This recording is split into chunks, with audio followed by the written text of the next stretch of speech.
Hey there, David. Ladies and gentlemen, welcome back to the Demand Better podcast, your ultimate consumer's guide in the health and fitness and wellness space. This is our year-end wrap-up. We are sponsored by Fit Care Physiotherapy and Wellness, where the emphasis is to focus on your fitness so you can avoid the healthcare space. I'm your host, Corona. I'm coming to you from the concrete jungle of New York City. And joining me, as always, my esteemed co-host, Dr. Bo Bobenko, who's in Erie, Colorado. What's up, Bo? Been a minute. It has been a minute. Good to catch up. I'm excited to get into this 2024. Yeah. Let's go. How's the baby? Everything good. 14 months at the time we're recording this. Everything good, healthy, making progress. Close to saying words, close to running around, crawling fast, setting some records. Did a few pull-ups the other day. It's good. He's good. That's awesome.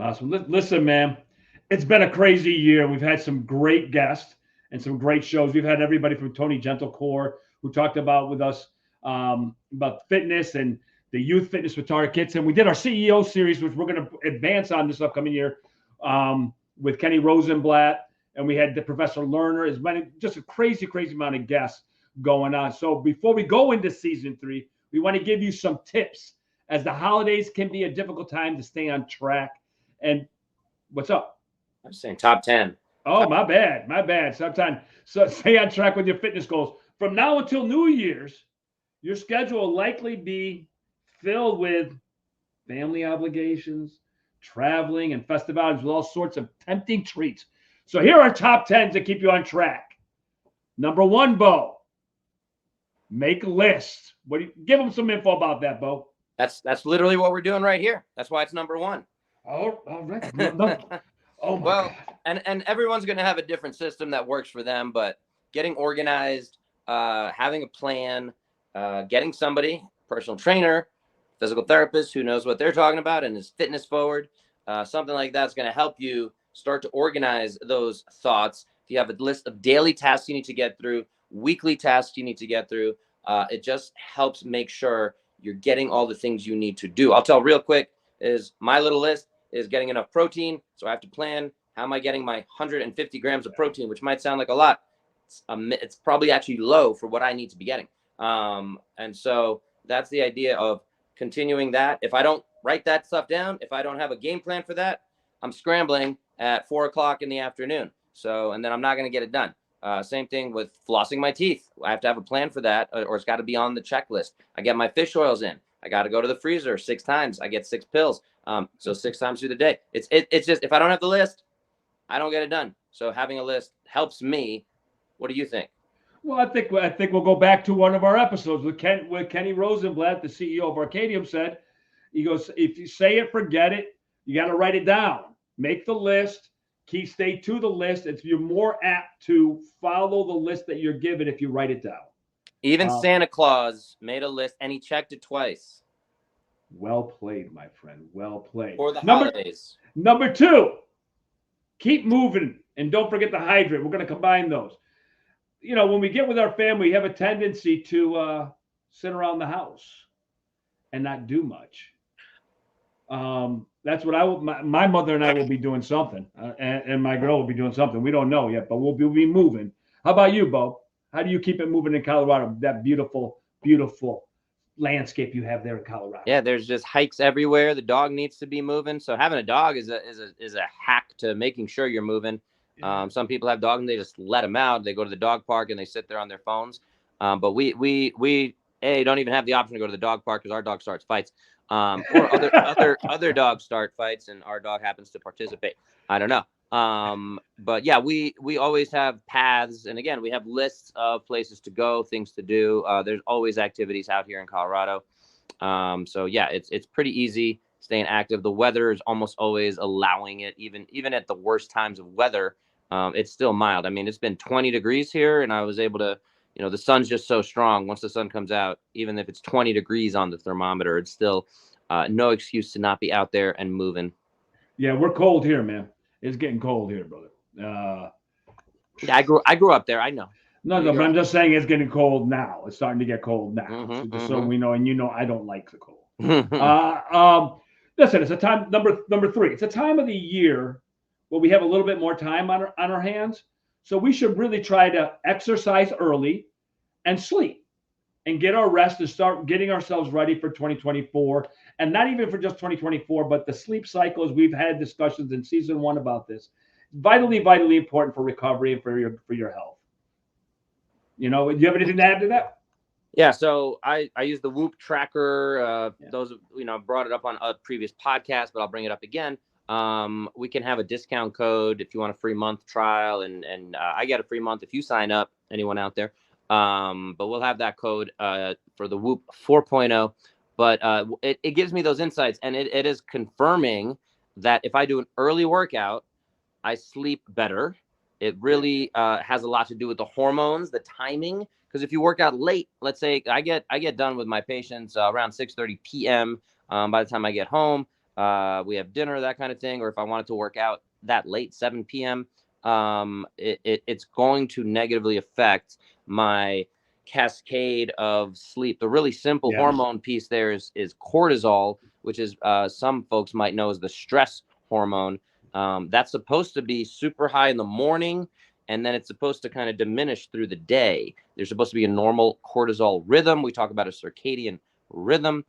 When you work out, even mildly intense, you're jacking up your cortisol. So that's going to throw off that rhythm of sleep. And you might be able to fall asleep, but the quality might not be as good. And then you're throwing off your 24-hour cycle that should be going on. So early workout, that's what our bodies are meant for in our genetics. So it seems to be confirmed, again, via the Whoop, that if I personally do an early workout, and this is seen time and time again, I'll talk about the research, we'll talk about with my clients, that the sleep improves when you do an early workout. Yeah, no, I've done the late, because I have the bike in the living room, and I have done a late night ride, and it's real hard to go to sleep, man. It's just really hard to get your butt to sleep. Number 4, cuatro. Expect the unexpected. So prepare yourself. In other words, getting back to preparation. It's a crazy time of the year, man, where we're usually routine oriented as people. And at this time of the year, there really is no routine. We're just trying to get along with fellow family members. You got anything to add to that, Big Bo? Yeah, I did call you out as we were prepping for this. It's very CrossFit sounding philosophy of prepare for the unknown and unknowable is the CrossFit credo there. But yeah, from a fitness standpoint, that's the other piece too. We try to make and shove all this stuff into these holiday seasons and say, oh, the January 1st is coming up, and I know we've talked about this, and we'll talk about it. It's that now is my time for a New Year's resolution. This is the year I'm going to get healthy. But it's all year round. We have to be thinking about how to make change, how to enact change. So for next year, theoretically, we're going to have these things every single December. So like exactly what you're saying is we can kind of be prepared for that, and go into it with a better concept. Again, there's kind of the stereotypes of family, Christmas family vacation, Chevy Chase, all that kind of stuff. But it's, can I go into this with a better setting? I call my mother every morning. She is a communist Russia mother. I doubt she will see this. But I was like, you know what? It's always the same thing. My wife would joke that it's she hears it in Russian. It's like, hey, how are you? How's the baby? How's the wife? It's the same kind of thing. So it's less about this point, but directly. But I was like, you know what? And I texted her the other day. I was like, I'm gonna ask her something that I got to throw a curveball in there just to change it up, because I plan to continue to call her every day. I want to be a good son. I think, and in my mind, those values, that's what being a good son is, making sure I'm staying in touch with her. But yeah, let's change this up so it's not as difficult of a conversation. So it can be hard, man. It can definitely be hard. I talk to my mother often also, so it's not easy. Number 5, be creative and get rid of the all or nothing mindsets. Dr. Bo. Yeah, again, same thing. It's people. We see this with diets, right? People go in and every diet works, but they're all very difficult to stick to. Same thing with fitness. Is I got to lose 30 pounds, and I'm going to go to 800 calorie diet. So that all or nothing mentality to me means there's got to be some balance. That's the way I do my nutrition coaching with folks. I ask you to sign up for a 12-month commitment, and we're going to build habits. So it's not get rid of all of that stuff in your every single seed oil, every single, all these things that we deem bad. But ultimately, it is part of those concepts. And we're going to try to do something every week, one behavior every week. Again, if the more you study behavior change, motivational interviewing, all these different concepts, the more we see that all or nothing is what, again, we get excited about and it sells. Get a six pack in 6 weeks. Awesome. I'm in. But more often than not, that doesn't work out. So that all or nothing is either going to be marketing mumbo jumbo. Our brains certainly like it, but we see the science behind it, the boring stuff, and these lists that we're making. It all comes back to doing a lot of the boring stuff. That's what we keep coming back to. It's not sexy. It doesn't sell great. But it's, eat the right things, sleep at the right times, do the right exercise. And it's just hopefully that debate of what are those right things, what is the right time, what are the ways to move better. And again, people get bored by that, but we gotta stick to the basics is a little bit of what ties in for that for me. Yeah, well, we're going to have another episode. Obviously, the next episode is going to be about the new year coming in and New Year's resolutions. And listen, most people fail at their New Year's resolutions because it's a grandiose thing with no plan. I'm going to lose 50 pounds, and you and I have always discussed this. Why 50? Why not 47? Why not? We get into this game, and I just think I'm all in isn't going to get you to where you want to be. So that all or nothing mindset can be good in certain things, but it's not going to be good in this because this is a long-term journey in terms of your health. So you just got to be able to just listen. If you're not near a gym and you can't work near a gym and all you can do is walk, that's fine. Just get out there and move. I mean, that's got to figure it all out as we get along. Number 6, plan and remember. It rolled right into it. There's always a time and an opportunity for a workout. Absolutely. No matter how busy, again, we have a 14-month-old kiddo. It's tough to find that time. And so, yeah, if I'm not planning, if I don't know my energies, again, like I was saying, if I'm planning to do it at 7 p.m. Or 8 p.m., A, it's going to throw off my sleep. B, it's probably not going to happen because I'm probably tired by that point. I'm not going to have that motivation. I can't put on the right music and, maybe I can, but that motivation only lasts so long to get me moving. So yeah, workouts can happen anytime. The other big one, and this is a habit I give to my clients as well, and I'm happy to share here, is after every single meal, 10 minutes of walking. That's it. I don't care if you walk circles in your house, up and down stairs if you have them. If you can get outside, it's safe outside. The weather's not terrible. 10 minutes, put it on the clock, 5 minutes out, 5 minutes back. That 10 minutes of walking right after you eat, postprandial, fancy term in the research there if you want it, is going to help with the digestive process. It's going to improve, again, your body's metabolism. We hear about slowing metabolisms as we get older, but that's a way to help with that. And then we're talking about getting in those additional, let's say, a couple hundred steps there, right? So easy way to get that in. After every meal, think about 10 minutes of walking. I think it's a great suggestion. I have a friend of mine here who actually at the end of every night, he walks for about 30 minutes every single night. And he just does his, he listens to a podcast and just walks around. This is one of my favorites, man. Number 7, indulge for a night, not a season.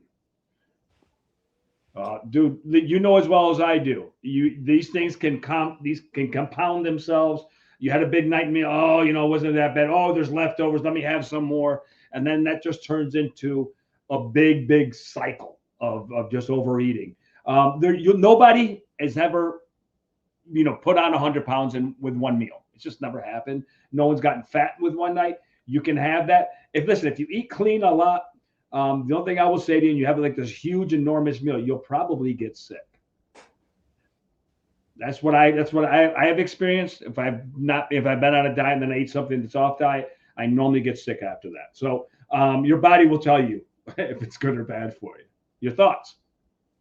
Yeah, again, absolutely. It's also having grace, and Lane Norton is a reference here. I was just listening to a podcast with him. He is a excellent researcher in the food space, and it's let's talk reality, because again, you get these. Here's my morning routine, and here's the 17 things, and I got to get up at 4 a.m. and I do my cold plunge, and I do my sauna, and I do my stretching routine, and my breathing routine, and my meditation, and my gratitude practice, and all this stuff, and it becomes unrealistic, versus even saying, yeah, I'm not going to drink alcohol for 1 month. You get some folks doing like sober October, or any of these kind of concepts. And again, that's great, but the goal should be, and I see this all the time, but like Whole30 challenges in gyms as well. It's great if you can do that and be motivated, and people see great results and they feel amazing after 30 days. But this goes to that all or nothing. Like it's very restrictive. And then day 31, whoa, the challenge is over. I'm going back to my pizza and whatever. And again, they might not have enough of a negative response where they feel sick from 30 days of being on something. If they do that for a year and then they reintroduce pizza, for some people, that might be where they get sick. And I think that's the thing. David Corona here is a healthy human in his 60s. No, he's in his 50s. 60s.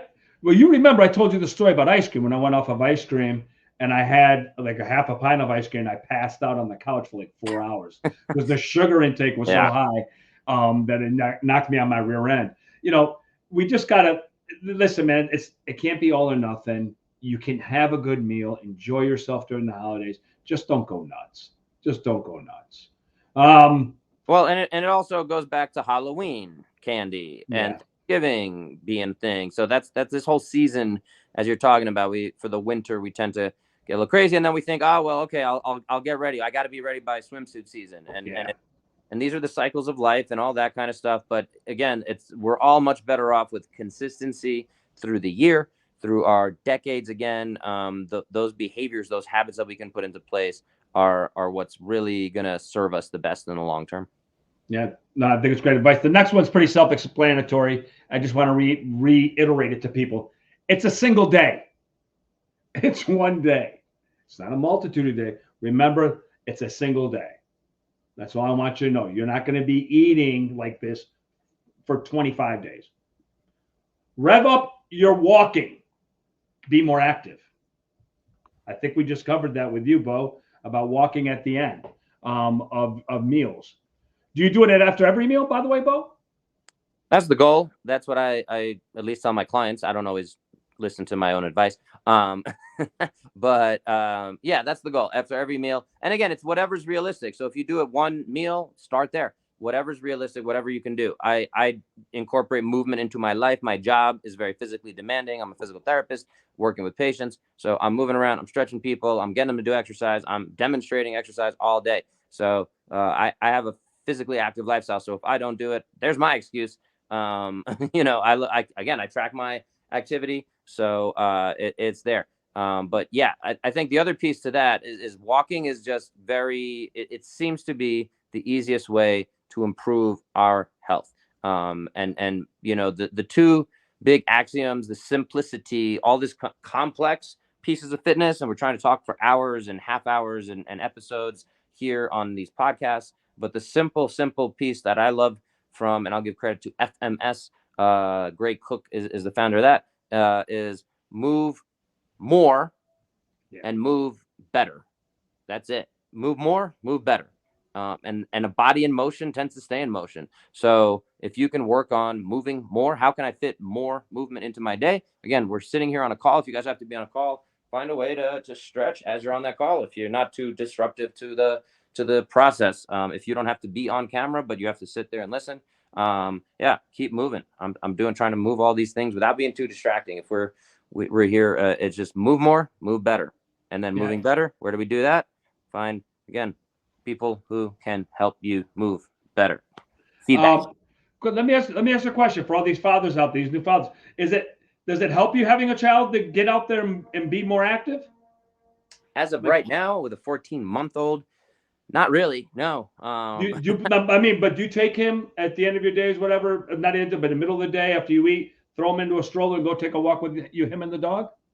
The timing on that is hard because if I'm getting home from a 10-hour day at the clinic, You're not doing I'm that. getting home, it's his bedtime. So Yeah. I might hang out with him, I might sit with him, I might have to read with him. So it's a lot more right now. It's just the nature of the beast. So I'm excited as having a boy, especially. Not to get into the gender issues, but but being able to play sports with him as he gets a little bit older. I'm excited for that. I'm thinking again, I just turned 40 years old. He's one. So when he's 11, I'm going to be 50. I want to be able to keep up with him playing basketball. And, a lot of dads say when my kid can finally truly beat me and I'm not letting him win anymore at basketball or whatever the game is, that's a sign that, you're getting over the hill and you're kind of losing that connection with your kiddo. But I think it's a great moment for a dad from what I understand, but it's definitely a part of the journey for sure. But to answer your question, as of now, we do have those concepts where I'm walking him on a day off or something like that. There's definitely needs to be activities, but I think as a new parent, you're trying to just deal with their schedule, their nap times, their feedings, their all that kind of stuff. So it's not all it's cracked up to be, folks. I know it looks like glitz and glamour, but there's definitely ways, and there's that dad bod concept where again a lot of people fall victim to the sleep issues, the stress of it all. And again, I can say it really does take a concerted effort from both parents, from everyone involved in the child's care, to keep everybody moving healthfully and to be able to mix in any kind of true exercise. Takes a lot of factors coming together. So if you want to avoid dad bod, as it's become lovingly termed, you just really have to, again, all these things we're talking about on this list is make a plan, have a list, find ways to sneak in movement, walking, all that kind of stuff. And there are ways you can definitely do it rather than say, oh, play in the playpen, I'm just going to sit here on the couch and rest. So keep moving, folks. Yeah, you're kind of blessed. You have a lovely wife who's also physically active, which makes your life a little bit easier. That was intentional. That was it. She's a great lady. Number 10, take a moment for yourself during these times, because I know things can be hectic. You should find time for yourself throughout this gap that we have right now for the holiday season. Your thoughts, Bo? I agree. Okay, then that wraps up. Now, listen, I'm going to say this before we close this out. Listen, guys, this isn't just a holiday list. It's a list you should be doing all the time. You should be setting yourself up for success. Nothing's going to happen overnight. You're not going to get in shape overnight, and you're not going to get fat overnight. It just doesn't happen. It's when you repeatedly do something over and over again. You have anything to wrap up on this list, buddy, before I go through my little diatribe and close this down? Again, the biggest one for me is keep moving. Even if you sneak it in, especially if you're traveling, that's another piece we kind of didn't talk about. I think I heard some crazy statistic that I don't know if it's like 90 million Americans are going to be traveling for the holidays, something like that. I don't know. Don't quote me on that, but I think a lot of people do travel. We have friends flying in from Los Angeles to come hang out with us. So if you're traveling, travel has its own sets of stresses. If we haven't done, I don't think we've done a specific episode on travel. We should. We should do that. Mental note there. And just, again, find a way to keep moving. Even if you're going for a jog, even if you're doing a 10-minute stretch session, again, even breathing. If you're in the airport, if you're driving somewhere, take those breaks. Take those when you're waiting at the gate for the airport. I'm the weirdo, and again, I don't want to call it a weirdo. I don't want to label it, but doing a couch stretch. That's kind of what I'm doing right now. I'm going to show you guys. I have my leg up against the wall. I'm stretching out my hip flexor here. So anyone watching the video, if I can get the camera going there it is. So I'm hitting that couch stretch as I'm here with you. So I'm trying to keep my body moving, and again, sneak in whatever movement I can. I'm down doing it. So no reason, no excuses not to keep it moving. Again, a lot of mobility tools, it might sound corny, cheesy, I don't know, but a lot of mobility tools make excellent holiday gifts too if you need a last minute gift. We're recording this on December The 19th, 21st. The 21st. Yeah, I have no idea what day it is. Parenthood, yo. But yeah, lacrosse balls, there's like a Theracane you can get as like a little thing to loosen up some stuff. Get them an exercise equipment. You can buy a gift card for a session with Dr. Bo or a session with David Corona. Get them a personal training session if that's in your price range.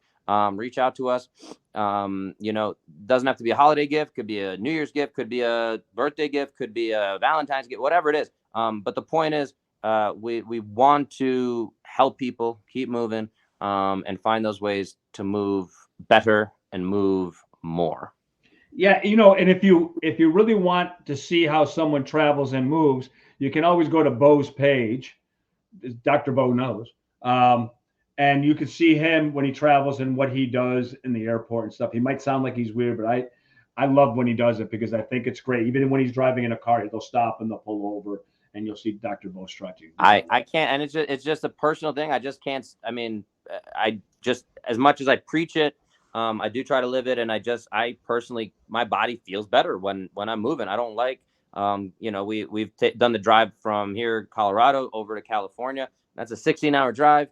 We do 8 hours to stop in Utah, spend the night in Utah, and then another 8 hours to California. And I just, every time we're getting gas, every time we get out, I'm doing a little routine of getting my hips moving and just undoing the damage of the day. When we let that damage accumulate, that's when we have orthopedic injuries. Again, I've been in the clinic. Most of the injuries I see, plantar fasciitis, IT band syndrome, patellofemoral pain syndrome, all these kind of diagnoses are very, very avoidable. They're very treatable, but everything's a lot easier to deal with when we can avoid it. And a lot of avoidance just has to do with moving more, moving better.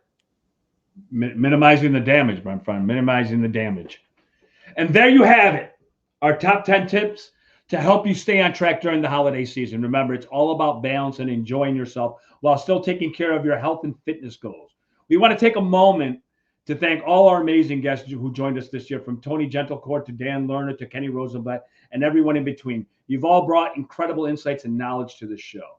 But most importantly, we want to thank all of you, our loyal listeners. Without you, this podcast wouldn't be possible. We appreciate your support and feedback throughout the year. As a wrap up this year and head into season 3, we want to remind you to demand better in all aspects of your life, whether it's from your fitness routine, your relationships, or even your own mindset. Always, always, always strive for improvement. If you enjoyed today's episode and found value in our conversation, we kindly ask you for your support. Help us spread the word about the Demand Better podcast by writing a review, liking, sharing, or subscribing to our show.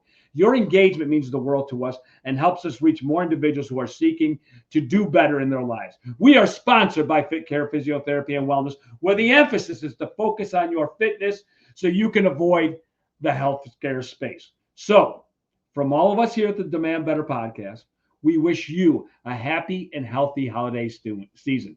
Stay tuned for more exciting episodes every 2 weeks in 2024, people, in the new year. And remember, demand better because you deserve it. Happy holidays, guys. Happy holidays. Peace.